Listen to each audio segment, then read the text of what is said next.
All right, hello everybody, and welcome to the NBA Tournament Strategy Show. I'm Bob226, aka Josiah, for those who don't know. And on this show, we do a little recap of what happened yesterday, where we talk through some of the good things that happened. We also talk through some of the bad things that happened, while also doing a quick run through of this slate, a little bit of the setup of the domination station, and some of the guys that we like. And then later today at 5:30 p.m. Eastern, we will dig in to the implementation of what we're actually going to be doing for the pre-lock show. And on that pre-lock show, that's where I talk through who I'm increasing, who I'm decreasing exposure to, and really just what I'm doing on that slate in more detail. You do have to be a VIP member to access that pre-lock show, and you can do that by clicking the link in the description. All right, guys, let's get into the important stuff with looking at last night's slate.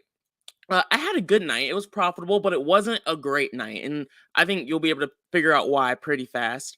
We were part of the reason why I kind of like doing the recap of the shows is that it's kind of like a nice reminder that we got a lot right yesterday. We just missed on a few pieces. We got the Luka Doncic play right. We were heavier on Doncic and pretty much completely faded Steph.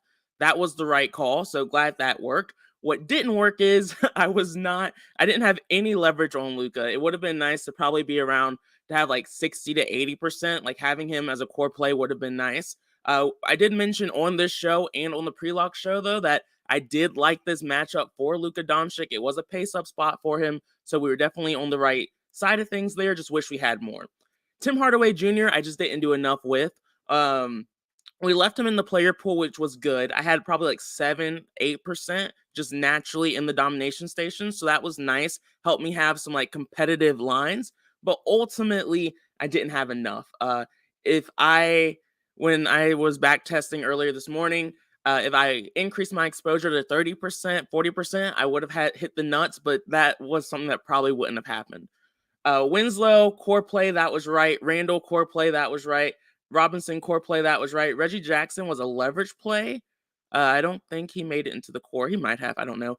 Grant was a leverage play. That was right. Covington, I set up the rule on the pre-lock show, and I think I might have mentioned it even on this show. I didn't like having Covington with Batum or Moses Brown. And so by setting that rule, I actually ended up being over the field on Covington around like 20%. And through back testing, that was pretty much all I needed. So we definitely had a lot of things go right last night. Shout out to my guy Diego. I know B-Dubs had a pretty good night. Let me go through the Discord because there were quite a few guys who had some solid returns. I don't know if we had any takedowns. See Steve, yeah, he had a top 5 finish in the 20 max. Mikey, my guy Mikey, he freaking crushed on FanDuel. Big Weave profited. Nice to see that, man. Congrats to you. Hip Kemper did well in tiers. And then last but not least, we have Neezy and then my guy Diego. I know we're tight on time. This is a big slate, but I want to give a special shout out to Diego because my guy grinds and he's been getting better and better and better and better. So definitely love to see just guys improving and getting really good at DFS. Love seeing that. All right, let's calm down. Yesterday's in the past. Okay, not quite yet. Let's go. Fatal Fam, first place, man. I did not see that. I must have missed that in something, but congrats. That's freaking awesome, man. Also, my guy, Father of Three, took first place in the basketball showdown last night as well. So I think Army just did pretty well across the board last night in that showdown. That last game was fun in general, too, if you had a chance to watch. So, anyway, let's press pause. Yesterday is now in the past. Let's focus on this freaking gigantic slate. Only in the NBA do you go from 3 games to, what is this, like 13 to 1 game tomorrow. Like, what in the absolute hell? Speaking of tomorrow, I will not have a show. I won't have this show tomorrow, but I will do a pre-lock show for the showdown tomorrow. So, nice to see you, Aaron. Grayson, really appreciate you as well, man. Appreciate everyone for even watching and supporting this show.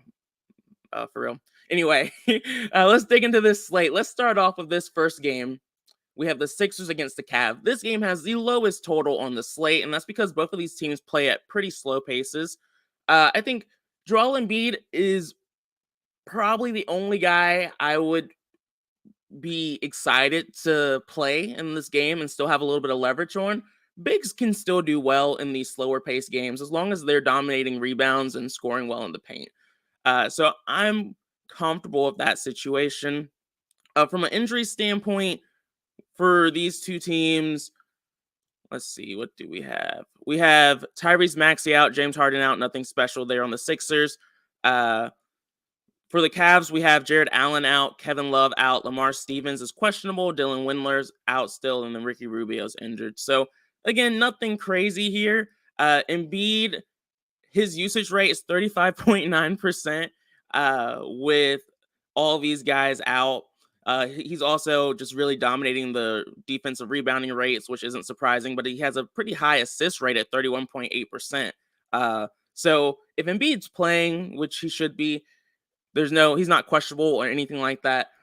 I'm excited to get exposure to him here. Jared Allen is out, so the matchup's a little bit softer than it would appear to be as well. So I'll definitely still have guys like Mitchell and Garland in my pool, Melton and Milton as well. I feel like you can't, these days, Milton and Melton have upside for days, so you just can't ignore them. But I'm not too high on these guys. Like, they're just going to be guys that out at the domination station decide what it wants to do with. Good to see you, Cedric. Everyone hates Chris. Good to see you in here as well. Good to see everybody. Just talking through, this gigantic slate. If you guys have any questions, let me know. Next up, we have Trae Young and the Atlanta Hawks against the Orlando Magic. The Hawks, they are relatively healthy. Bogdanovich is out. Jalen Johnson is doubtful. Bogdanovich is doubtful as well. Didn't mean to say out. On the Magic side of things, that's where the news is a bit more important. Wendell Carter Jr. is still out. Jalen Suggs is out. Cole Anthony is available. So that's new. That's a big exclamation point. Mo Bamba is questionable. Fultz is available. Chuma Okeke is out. Terrence Ross is available. And Jonathan Isaac is out still. Biggest pieces here, Anthony Fultz and Cole Anthony. Markelle Fultz, Cole Anthony being back is gigantic for this team. Cole Anthony has a nice chunk of usage when he's playing and when he's healthy. I think most of us are predicting that these guys are going to be limited in their return. So these aren't guys that we want to target really outside of like silly GPP plays. But that does decrease my interest in some of these other guys. Like usually we were open to having some exposure to guys like Ross and Suggs when he was healthy. Guys like Banchero, Bol and Franz Wagner. I think Banchero and Bol are still potential options, but guys like Franz Wagner, he's not going to have the ball handling duties. He's not going to have the same assist usage upside that he had when Cole Anthony and Fultz were out. So just something to keep in mind when you're building lineups tonight. Guys like Okongwu don't really like to consider when Clint Capella is healthy, and he is right now. Similar story to the previous game, like Trae Young and DeJounte Murray. You guys know what I do at this point. I just let the DS decide what it wants to do with them when they're healthy. No, I doubt there's going to be guys that I'm forcing exposure to from that game. All right. Next up, we have the Miami Heat against the Boston Celtics. The Heat have a laundry list of injuries. We have Jimmy Butler out, no surprise. Tyler Hero is questionable, but the people in the know believe that he will play. Max Strus is probable. Caleb Martin is expected to play.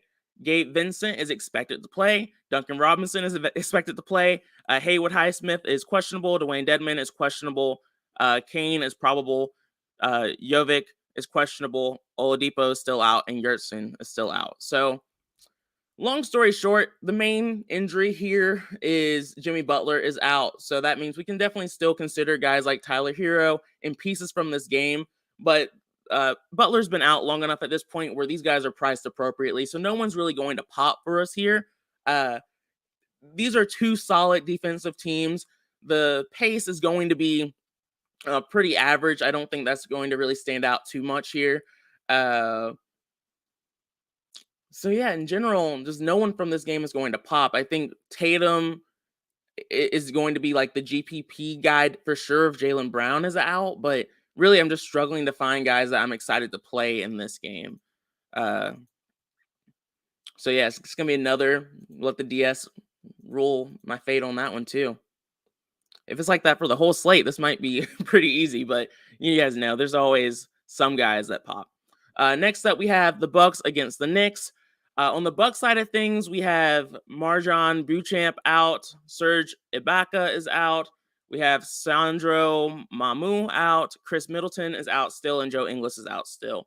On the Knicks side, just like yesterday, they were completely healthy. Today, we expect them to be healthy as well. There's definitely a chance that some guys get some rest here on a back-to-back, but it should be fine. Mr. 5 Cents, why do your eyes hurt, man? That's not good. He's been staring at your screen too much. Like, were you sweating a little bit yesterday?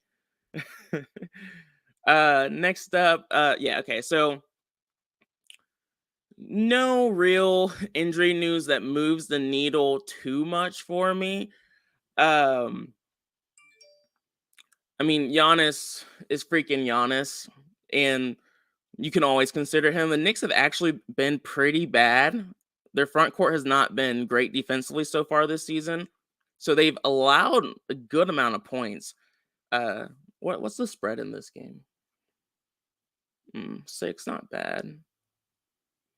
The back-to-back does scare me a little bit, but this is definitely a plus matchup for Giannis, so definitely a GPP spot we can consider.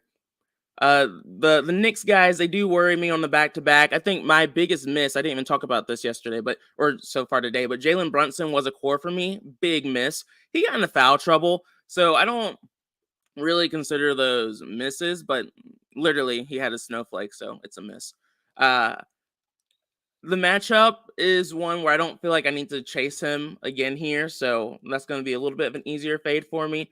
Of course, if like quickly was questionable yesterday, again, I think everyone will be fine. But if he ends up sitting today, then Brunson would be a little bit more interesting. All right, moving on. Next up, we have the Washington Wizards against the Brooklyn Nets. All right, let's talk about the injury news here for the Nets. I think everyone knows Ben Simmons is out, so that's interesting for people. Yuta Watanabe is still out, thankfully, because I never get him right. David Duke is questionable, and TJ Warren is out still. On the other side of it, we have Rui Hachimura out, and Delon Wright is still out. This game is interesting. I know looking at some of the models we have for Army and then some of the other models that I look at too, Bradley Beal is kind of popping in those as of right now. And if he stays at 1% ownership, he's definitely going to be a leverage play for me. I've been on the Bradley Beal train for a few games now, and it hasn't been panning out, but the models are still spitting them out. So I'll keep trying to get leverage on there. Thomas, why are you doing this to me, man? You know how much crap I got for the Kyrie call a few nights ago? Thankfully, the other calls worked out, so it wasn't too bad, but it was tough. So I do like Bradley Beal in this spot. With Roy out, we can also consider some of the other guys like Kristaps Porzingis and Kyle Kuzma as GPP perspectives. But the Nets have been better defensively, but I think a lot of that was due to Ben Simmons and Nick Claxton. So Nick Claxton is playing, and without Ben Simmons, the minutes will be there. Like, that's a safer floor that we can target. Like, I think if you're looking for a really safe cash play center, is Nick Claxton tonight. So I like Claxton here. I think Royce O'Neal's in play as well. We can look at Seth Curry and Joe Harris too, with Ben Simmons out. I would, at least as of right now, I'm thinking through creating rules on some of these guys, because I don't think I don't think like Seth Curry and Joe Harris, in maybe I'll add Royce O'Neal in there, but I think at least Curry and Harris, I don't think both of them have ceiling performances. So I'll probably utilize only one of them per line. I I am open to the idea of like using Kyrie Irving or Kevin Durant tonight as like GPP ceiling guys. I don't know which one's going to be my guy yet. Uh you guys keep saying Kyrie, man. Thomas said, I'm going to the T-Wolves game. So excited to play some T-Wolves players. I love doing that when I go to basketball games. Usually doesn't work out for me, but I hope you have better luck than I do. Mr. 5 Cent said he killed me on Monday. Wood killed me on Tuesday. No more LOL. Yeah, I can't. Yeah, I can't believe you went to Wood, man. I lowered Wood yesterday on the show, but yeah, if you went high on him, that was brutal. Everyone hates Chris. Some saying play Kyrie tonight. I'm just not ready for it. I know it's like he hurt me. It's like he stabbed me in the back, and you're asking me to go back to it again. Usually that's how I play though. Like usually I'll get burned over and over and over again. But for some reason, when it's Kyrie, it hurts more. It just hurts more. I'll know which one I'm gonna try to get leverage on by the pre-lock show, but right now I'm kind of on the fence. Diego, thanks, brother. Came close to taking the mini down, just missed a couple pieces. I know, I saw you're so close, man. And on top of that, you had multiple lines close. So it was funny, like when one would fall, I was like, dang it, man. And then another one would come back up. That was great. Yeah, Joe Harris, I can't. LOL. Yeah, I don't think we have to. We'll see how the slate breaks out. We're still waiting on so much news, but early on in the day, like those are some of the value plays that we might have to consider. Neil is best. Yeah, like O'Neal has definitely been doing well so far this season. Chilo got so close last night. Blah. Ah man, Chilo, another close one. I didn't see it, but just these back-to-back mans, that's crazy. Alice Kangas, Jovo Core Night. Oh man, that was a brutal one. Jovo, those of you guys who don't know, Valanciunas was a core for a lot of guys a few nights ago. I can't get smacked in the face again, and don't mention Joe Val. I want to square up with him. You guys missed the show. Like on the pre-lock show, I capped him at 10%. That was the way to go on that one. We don't always get it right. We don't always get it right, but we've been on a pretty good streak so far. All right. I wish we could have done 10% on Wood last night. We did 50. 10% would have been incredible. So yeah, guys, like I think there's definitely going to be some ways I want to target this, like with Durant or Irving, and with some of the other extra value pieces. Like this game is where, at least as of right now, barring like any other news, like this is where a game where we can get some value and feel decent about it. All right, next up we have the Spurs at the Oklahoma Thunder. Okay. It's not going. Okay. It was a little slow there. Everything's lagging just a little bit. So bear with me. Bear with me. All right. So on the Spurs side of things, we have Josh Richardson, questionable. Keita Bates-Diop is questionable. Romeo Langford is questionable. Elise Johnson is TBD. Jakob Portal is out. Jeremy Sakan, I can't say his name, I'm sorry. Sachan is out. Blake Wesley is out. We did see Zach Collins start the second half of the game when Jakob Poeltl was out on Saturday, but he only played like a few minutes before, probably like he just didn't play a lot of minutes there. So we think like that was just a restriction that they had on him before the game due to him recovering from his own injury. So definitely something to watch out for. Like Zach Collins is popping as a value play. Uh-oh. Am I frozen?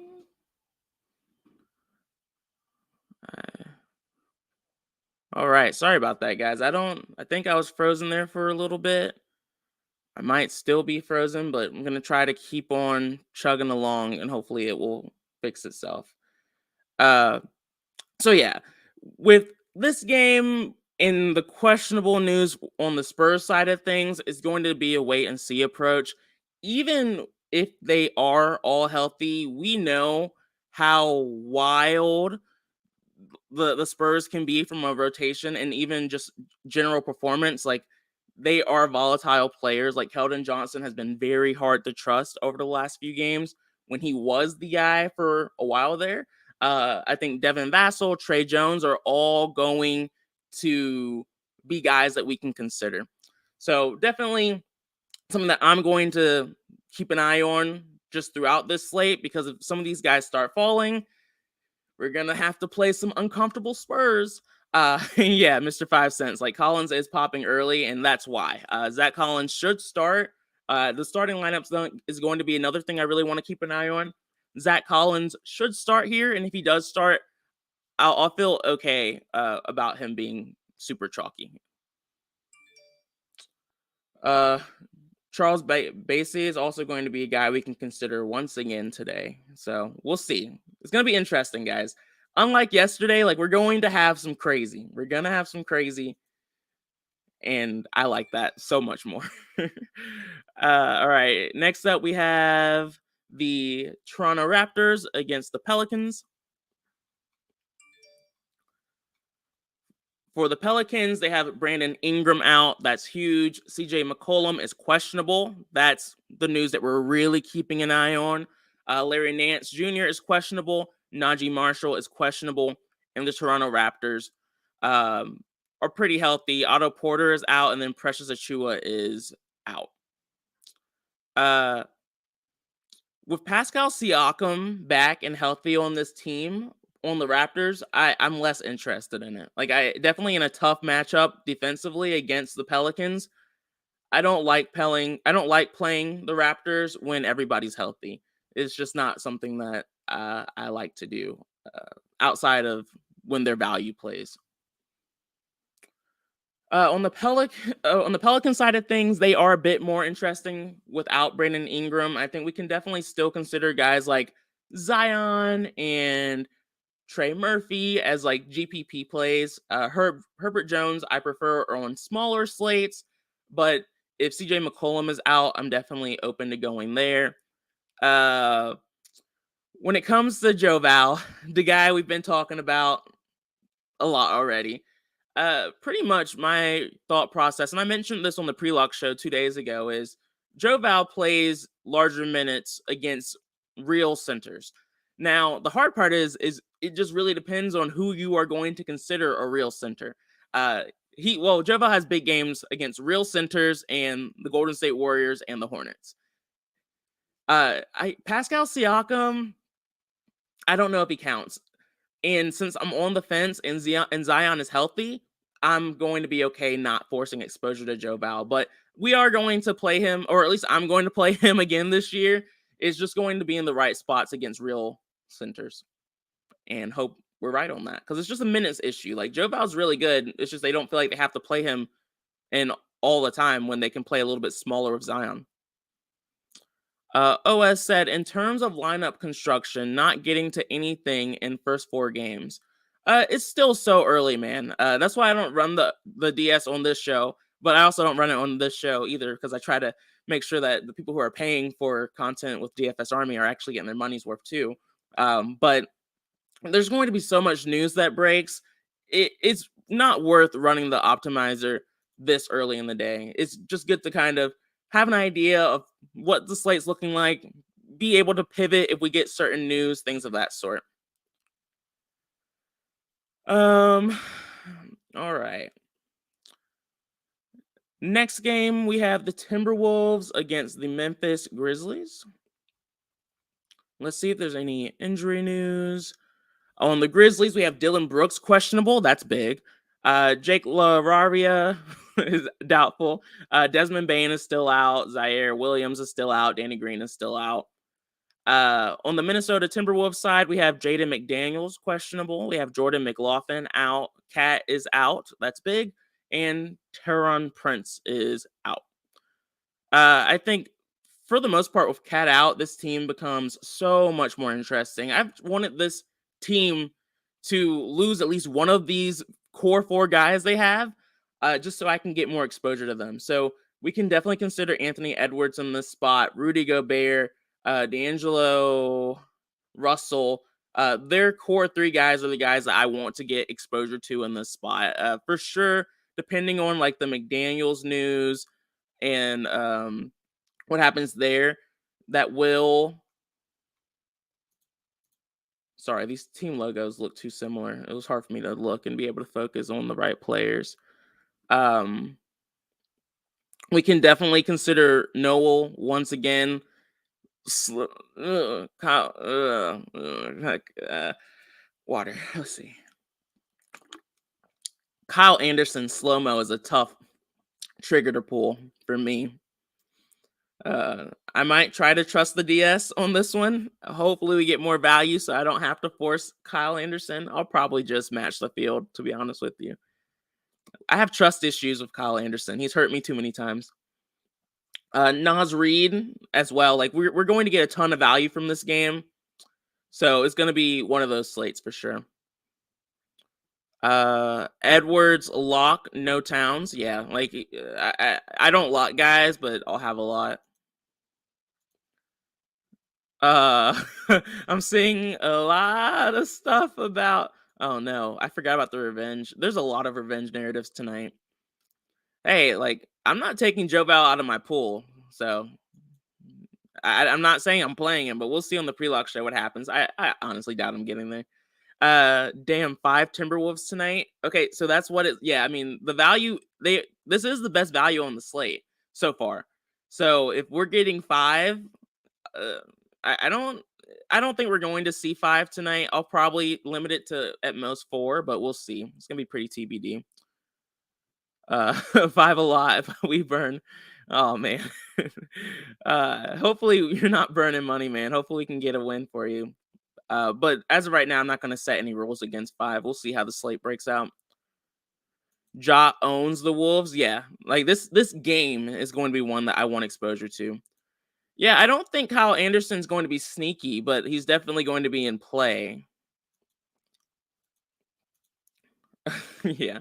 So definitely, guys, this is going to be the game that we want to target, and you can target it in absolutely every way you want to. There's no wrong way of really doing it with these core guys here.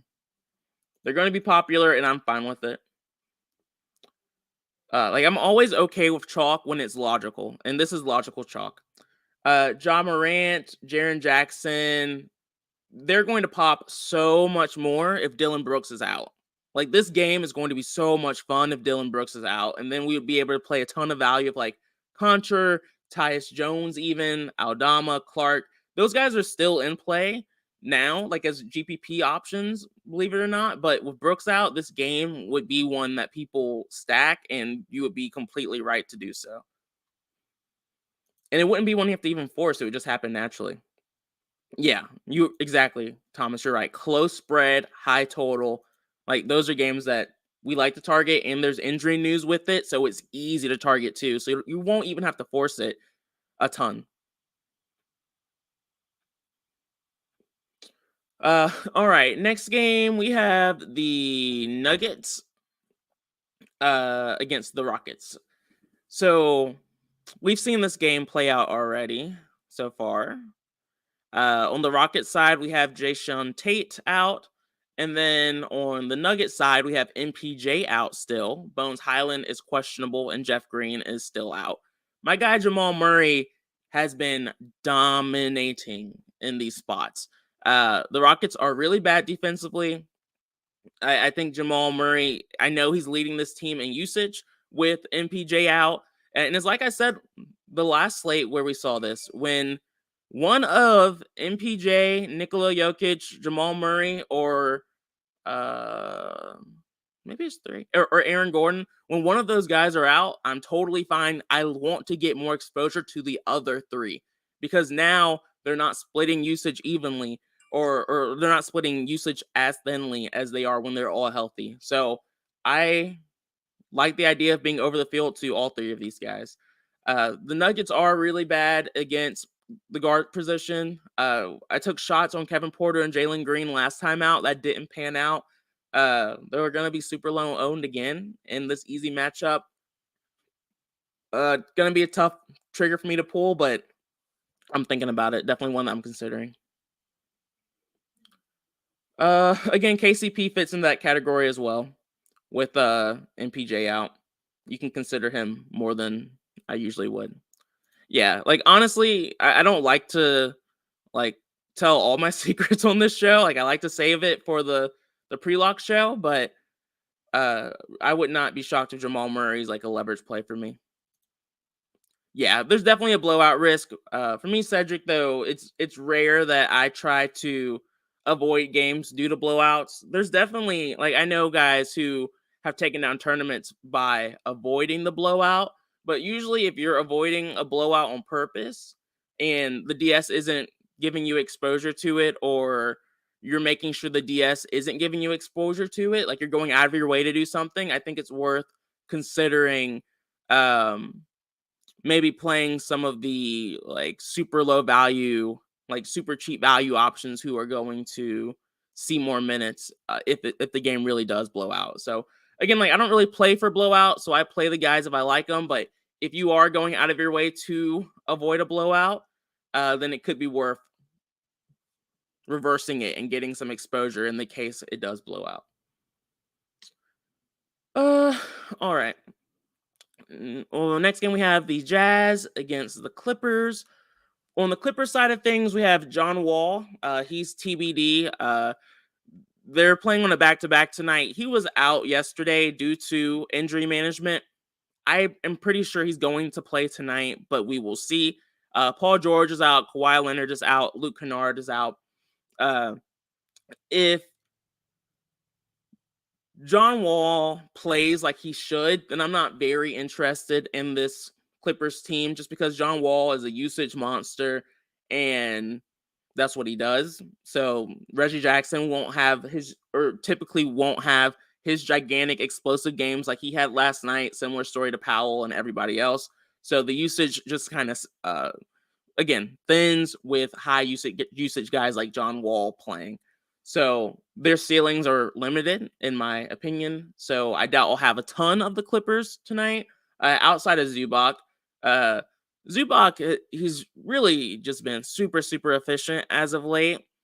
The Jazz are a really bad team at defending, and they're also just bad at defending against bigs and centers in general. So this is a really nice matchup for Zubac. I feel like this might be a situation where it makes so much sense that Zubac actually doesn't come through here. So that does concern me a little bit because Zubac is one of those guys. But I'll more than likely definitely have some exposure to Zubac in this spot if we don't get better value. All right, guys, a few more games and we're almost through. We have the Chicago Bulls against the Phoenix Suns up next. On the Bulls side of things, we have Io Dasunmu probable, Alex Caruso probable, Goran Dragic probable, Derek Jones Jr. probable, and then of course Lonzo is still out. And then on the Suns side of things, Chris Paul is out, and then Cam Johnson is still out. Devin Booker is finally at 10K. This is now the end of an era of when I was playing Devin Booker like for the last 2 weeks. Ever since Chris Paul has been out, Devin Booker at 9K has been like a lock on the leverage sheet every single slate. And mostly that's because if there's a stud that's by himself and he's only 9K, like those guys are almost always 10K and above in NBA DFS. And so we were getting a value for a while. 10K is closer to where I think Devin Booker should be priced. Probably 10,300 would be a bit closer to where I would put him, but I don't feel like I need to do anything special here to this team in this game. I'm going back through my notes to make sure I'm not missing anything because at first glance, this team isn't super interesting. Devin Booker does still lead the team with a 31.1% usage rate. So, I mean, I think we can look at Devin Booker for GPP tournaments. Similar story for like Rosen, Vucevic, Levine. I'm just going to let the DS do what it wants to do here. I'm not going to force exposure to anyone, at least not as of right now. Andre Drummond has been performing well. I know he's had like a double-double in very few minutes. He's just been very efficient with those minutes. You can chase that if you want to. I don't think that's too silly at 3,600, but it's not going to be something that I chase on this slate. Everyone hates Chris said blowout risk in Memphis game as well. All these games could definitely blow out. Yeah, and I think at the end of the day, that's the point. Like you see it in NBA DFS all the time. Like a gigantic spread ends up being close, but then the close spread ends up being a blowout. And so over time, I think it's more beneficial to just treat them per normal. Sometimes I'll be more excited about a game because of a close spread, but it's not very often that I'll do the opposite. Like I'll be less interested due to a blowout. Reggie Jackson clearly got a concussion and played even better. That was hilarious, and I was so scared they were going to take him out because I had a ton of Jackson yesterday. Thomas said, "Will Ant be in that same situation, a stud by himself?" Close, Thomas, close. I do really like Anthony Edwards today, but he still shares usage. Like he still shares the core of high usage guys like D'Angelo Russell at times and Rudy Gobert. They can be high usage guys. I want to see what the usage looks like today, to be honest with you. If Anthony Edwards dominates, then yes. But if they're splitting still pretty closely, then no. So we'll see. It's going to be a situation we have to keep an eye on. All right. Next game, we have the Pacers at the Sacramento Kings. Injury news, not a lot. We have Trey Lyles doubtful. On the Kings side of things, we have, Trey Lyles was the Kings. On the Pacers, we have Daniel Tease out and Chris Duarte out. So yeah, nothing too crazy, nothing too special in this game. I feel like I talk about it all the time, but the Kings are filled with streaky shooters. Like that is literally everybody on this team. Malik Monk is streaky as all hell. Harrison Barnes, Kevin Huerter, Keegan Murray, all these guys are just very, very, very streaky. I never really trust them too often. I'll probably trust the DS and not do anything too crazy with them, but just words like my advice is never get too high on these guys. They get a little weird. On the other side of it, the Pacers have been pretty bad against like defending bigs. So like you can consider Sabonis here, but no one's really popping for me, to be honest. Tyrese Halliburton has been fantastic. He's had at least 60 DraftKings points in 2 of the last 3 games. This is also a revenge game for him facing his old team. Forgot about that. So, if you want the GPP exposure to Tyrese Halliburton, you definitely can. He's not popping for me, so I doubt I'm going to like increase exposure a ton, at least as of right now. But I think the DS will like him enough for me to ideally at least have some exposure. De'Aaron Fox is the guy who's always kind of forgotten about on this team. But I do think the ceiling, he still has some upside. I just, I don't feel like this is like the ideal spot for him. I think I like the revenge spots for like Halliburton, Sabonis. I think you can consider Turner if you want to, but I think there's going to be better center plays. And then these Kings pieces, I'm going to try to have a take on it for the pre-lock show, but as of right now, I think I'm just going to let it run. Yes. Sabonis and Halliburton both have like the revenge narrative that we can consider here. And for me, that's more of a fun play. It's not really a great matchup for either one. Like, that's just like you're really hoping that like the emotions get going and they really want to dominate. But like just on paper, looking at it, they're not popping too much. Last game on the slate, we have the Lakers against the Trailblazers. And with the Trailblazers, we have Nasir Little. He's TBD. Keon Johnson is TBD. That's pretty big news. Like, if they're out, then I like guys like Simons and Sharp a little bit more. We can consider them. But honestly, not overly worried about the Trailblazers too much. I think Nurkic was fantastic yesterday. He's another great matchup against the Lakers today. I think we can definitely look at him. Winslow is still too cheap. It's hard for me to keep going back to Winslow, guys. That's why there's a pause there. I think I'll definitely probably just see where the DS leads me on him. with all the other value, I don't know how much he's going to pop. We'll see. Probably just depends on how much more news we get. On the Lakers side of things, LBJ and Anthony Davis are both probable. Do with that as you will. I'm not too excited to play the Lakers tonight. The Trailblazers have been a pretty good team defensively. The back-to-back does concern me a little bit, but not too much. I don't want to forget about Grant either. We saw it. Like, Grant is definitely a nice high-usage GPP guy with Lillard out as well that we can consider on this slate too.